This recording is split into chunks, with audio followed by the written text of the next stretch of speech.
শ্রদ্ধেয় সেনাবাহিনী প্রধান, শ্রদ্ধেয় নৌবাহিনী প্রধান,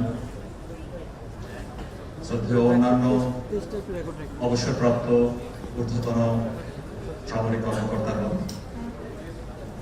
শহীদ পরিবারের শোক সন্তপ্ত শ্রদ্ধেয় সকল পরিবারবর্গ এবং সমাজের অন্যান্য ঊর্ধ্বতন এবং গণ্যমান্য ব্যক্তিবর্গ ও উপস্থিত সুধীমণ্ডলী, আসসালামু আলাইকুম।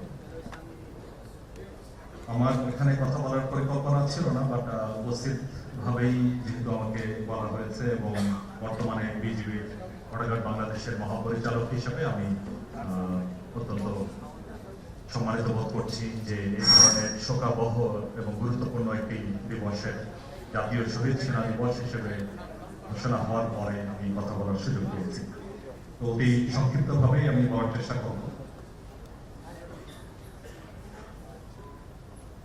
রাওয়া কর্তৃক আয়োজিত যেই আজকের এই অনুষ্ঠানটি অবশ্যই গুরুত্বপূর্ণ এবং শহীদ সেনা দিবস হিসেবে ডিক্লেয়ার হওয়ার পরে আমরা এটা একটু বড় আকারে আয়োজন করতে পারছি। সেজন্য চেয়ারম্যান রাওয়া সহ অন্যান্য সকল সদস্যদের ধন্যবাদ জানাচ্ছি।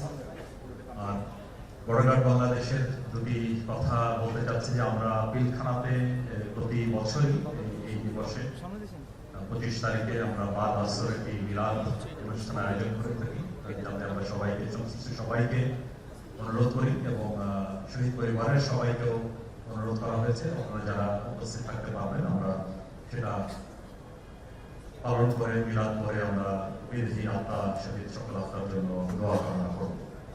আরেকটি বিষয়ে আমরা এই যারা শহীদ হয়েছেন 57 জন সেনা কর্মকর্তা এবং আমাদের যে কেন্দ্রীয় সুবেদার মেজর নুরুল ইসলাম যিনি শহীদ হয়েছেন তাদের উৎসর্গ করে বর্ডার বাংলাদেশের কোনো আসলে এমন কোনো স্থাপনা নামকরণ ছিল না। তো এই বিষয়টি অনুরোধ বিভিন্ন জায়গা থেকে আমরা পেয়েছি এবং আপনারা জেনে প্রীত হবেন যে দরবার হলের বিকল্প হিসেবে যে সীমান্ত সম্মেলন কেন্দ্র যেটি করা হয়েছে SSK নামে, সেটাকে নতুনভাবে নামকরণ করে আমরা ইতিমধ্যেই দুদিন পূর্বেই আমরা সেটা শহীদ শাকিল আহমেদ হল SSAH হিসেবে নামকরণ করেছি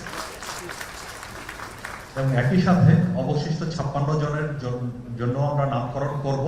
সেটা করতে গিয়ে আমরা দেখলাম যে আমাদের স্বাধীনতা যুদ্ধে দুজন বীরশ্রেষ্ঠ ছাড়া অন্যান্য যারা আরো খেতাবপ্রাপ্ত আছেন, তদানীন্তন BDR এর সদস্যবৃন্দ এবং এর পরবর্তী সময়ে রৌমারী, পদুয়া ইত্যাদি বিভিন্ন ঘটনায় যারা শহীদ হয়েছেন তাদের নামকরণও অনেক ক্ষেত্রে করা হয়নি। তো বাকি 56 জন এবং বর্ডার বাংলাদেশের সদস্যরা সবাই মিলে সেই নামকরণ আমরা করব। আর বক্তব্য দীর্ঘায়িত না করে আমি বলতে চাই যে আমাদের শহীদ পরিবারের পরিবারবর্গের কোনো যদি সহায়তা বর্ডার বাংলাদেশের করার সুযোগ থাকে আপনারা বলবেন, জানাবেন, আমি সর্বাত্মকরণে সেটা করার চেষ্টা করব। এখানে উল্লেখ করতে চাই যে একমাত্র কেন্দ্রীয় সুবেদার মেজর নুরুল ইসলাম তিনি অফিসারদের সেভ করার জন্য সৈনিকদেরকে বোঝানোর চেষ্টা করছিলেন এবং তাকে মর্মান্তিকভাবে হত্যা করা হয়। তার ছেলে এখানে উপস্থিত আছেন, যিনি অনেক সময় বিভিন্ন কর্মসংস্থানের চেষ্টা করেছেন, সহায়তা করা সম্ভব হয়নি। বাট সম্প্রতি আমরা বর্ডার বাংলাদেশের পক্ষ থেকে তাকে 2-3টি কাজের সংস্থান করে দিয়েছি। তো ইনশাআল্লাহ ভবিষ্যতেও আমাদের এই চেষ্টা অব্যাহত থাকবে। আর পরিশেষে আবারও আমি শহীদ পরিবারের সকল বিদেহী আত্মার মাগফিরাত কামনা করে মহান আল্লাহ তাআলার কাছে দোয়া প্রার্থনা করছি এবং পরিবারের যারা বেঁচে আছেন তাদেরকে যেন মহান আল্লাহ তাআলা সেই শোক সইবার ক্ষমতা দেয় সেই কামনা করছি এবং আমাকে সুযোগ দেওয়ার জন্য চেয়ারম্যান রাওয়াকে আন্তরিকভাবে ধন্যবাদ জানাচ্ছি এবং মহান আল্লাহ তাআলা আমাদের সবার মঙ্গল করুন, ভালো করুন। আল্লাহ হাফেজ।